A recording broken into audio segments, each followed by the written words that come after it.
What's going on, everybody? It's JRPG enthusiast Shadow Elite, and I am back again with another video. And it's that time of the year, guys. It's E3 season, and we are, of course, in that time frame where everybody's gonna make their predictions about what they think is going to appear at E3 2015. Now, this, of course, is the JRPG side of things. Now, guys, I gotta be honest with you, JRPGs aren't exactly known to be front and center at E3. So, that's pretty much just for Tokyo Game Show, which is going to happen, I believe, at the end of summer. But, yeah, some JRPGs might honestly make an appearance, and I got a list of games here that I want to see at E3, and they could be there.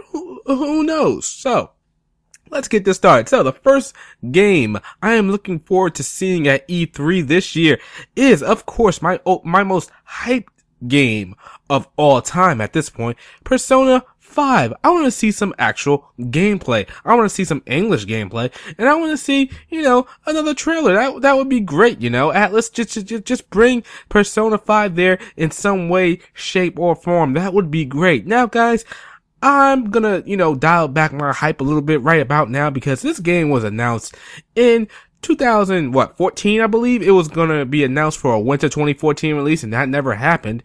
And now we're halfway through 2015, and no word on the game since that epic trailer back in February. So I really want to see something here. There's gotta be some English gameplay, some English voice acting in there. There's gotta be something here for Persona 5 because they said that this was going to be a worldwide release. So, come on, there's gotta be something going on behind the scenes. Give us something. Give us the same trailer that you gave us back in February, but in English. That would be great. That would let me know that the game is at least coming out this year because, guys, I gotta be honest with you. Like I said, dialing back my hype level just for a little bit, just for a couple of seconds for the rest of this video, is that I don't think that this game is coming out this year. As much as I wanted to come out this year, excuse me, guys, I don't think it's going to be coming out this year. I think it's going to be pushed back to 2016, early 2016 release, March or maybe February. But that's if I had to bet money on it. If I had to honestly bet money on it, guys, I don't think it's coming out this year. But I would love for it to actually come out in 2015. But being realistic, being, the kind of down to earth person that I am when I don't have my hype goggles on, I say it's coming out in 2016, but I want to be wrong. I could be wrong, and I'm hoping against all odds that I am wrong and that it's coming out sometime this year. So the next game I have my eyes on, hoping it appears at E3 in some shape, form, or some type of entity, is Xenoblade Chronicles X. Now, it came out in Japan maybe about a month or two ago. I can't honestly remember off the top of my head. I'm hoping at the Nintendo Direct that they will show some more English gameplay. I mean, they said that it was going to be coming out this year, so, it'd be great if we saw some English gameplay so, we can further, solidify that it's coming out this year.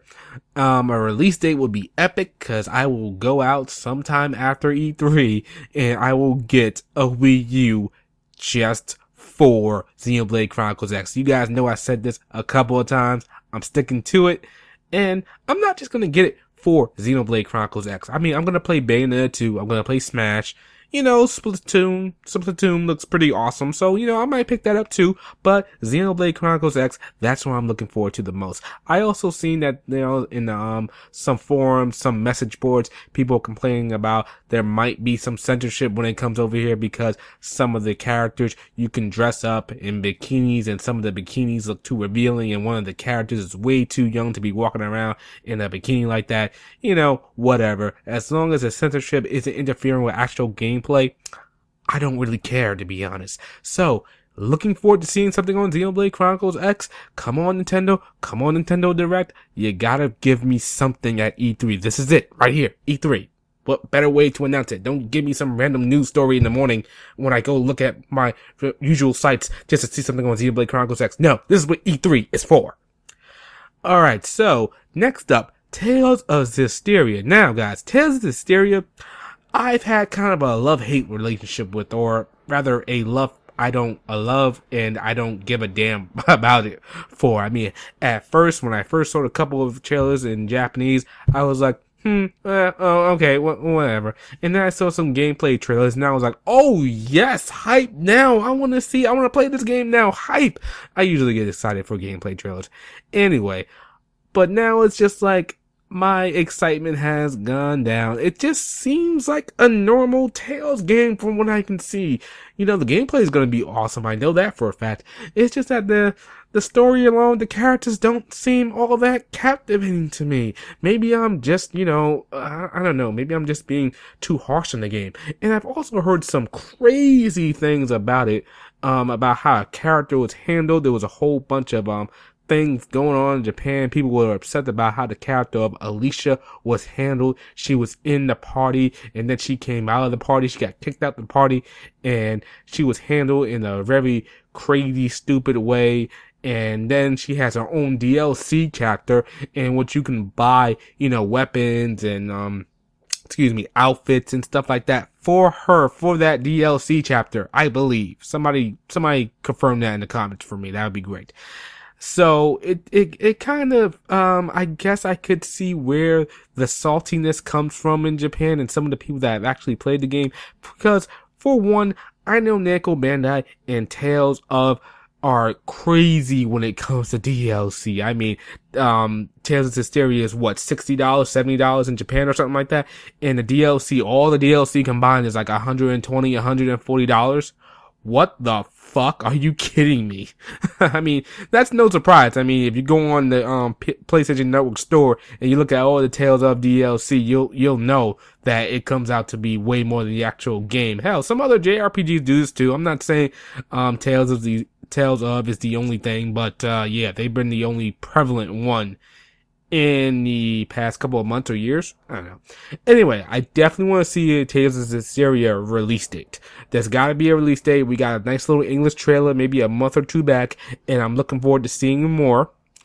More gameplay, more battle system, all that good stuff. So hopefully there's something on it at E3. Come on, Namco Bandai. Do not let me down, you bastards. Alrighty, so moving on to the next game. What other game do I have? You know what? Let's just get the elephants out the room. The big old fat drooling elephants out the room. Final Fantasy 15, Kingdom Hearts 3. I don't know. Is any of them going to appear? I think there was an article just mentioned recently that there's not going to be any Final Fantasy 15 at E3, which I'm not surprised. I mean, they got the 2.0 demo coming out for Final Fantasy 15 soon, so I expect to play that, and maybe if the improvements are there, I'll make a video on that. But I do want to see a trailer for Final Fantasy 15. Come on, give us something. We've been waiting damn near 10 years.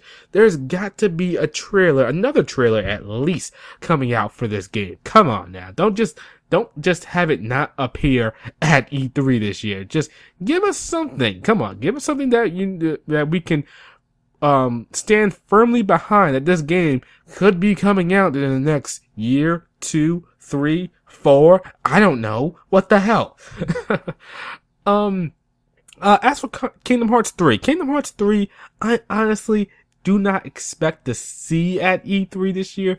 I mean, there might be a nice little trailer, and that'd be great. I would love to be surprised. I really would love to be surprised. But Kingdom Hearts 3, I don't think we're going to see anything on it. I mean, if I had to bet money on it, if I had to bet my entire JRPG collection, which I will never do in my life, but if I had to, I would say that it's not coming. It's not going to be at E3. Would love to see it, but I don't think it will be. I would like to see some more Star Ocean 5, some actual gameplay, a gameplay video or something of Star Ocean 5. I believe Square Enix already confirmed that there might be something at E3 for Star Ocean 5, so that would be epic. I definitely want to see the battle system in action, since the game won't have transition into battle. There won't be like a separate battlefield that you'll fight in. You'll fight in the same field, kind of like how Tales of Zesteria went that route with the battle system. So I'm very much looking forward to seeing that. So hopefully Square Enix don't disappoint me now. Give me something substantial. Give me some screenshots, English screenshots. That'd be great. Give us a localization announcement. I mean, I'm pretty sure, I'm 97% sure that's going to be coming out in North America and Europe, but, you know, it'd be nice to announce it at E3. Like I said, it'd be great to announce it at E3. So, you know what? Let's keep up with Square Enix since we're on Square Enix at the moment.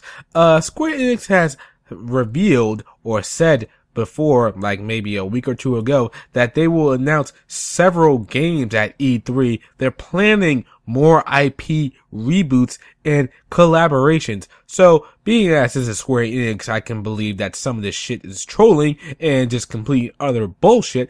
But if I want to be, rather enthusiastic, optimistic person, that IP reboot thing got me intrigued just a little bit to say that maybe, just maybe, on some crazy hype, ridiculous level, that they might just announce a Parasite Eve reboot. That would be epic. That would just be my E3 right there. That would be my E3. I don't need to see anything on Persona 5. I don't need to see anything on Kingdom Hearts or Final Fantasy 15 or Xenoblade Chronicles X. If they announce a Parasite Eve remake, my heart will just go aflutter. It would be so happy. A weight will be lifted off my shoulders for the rest of my life.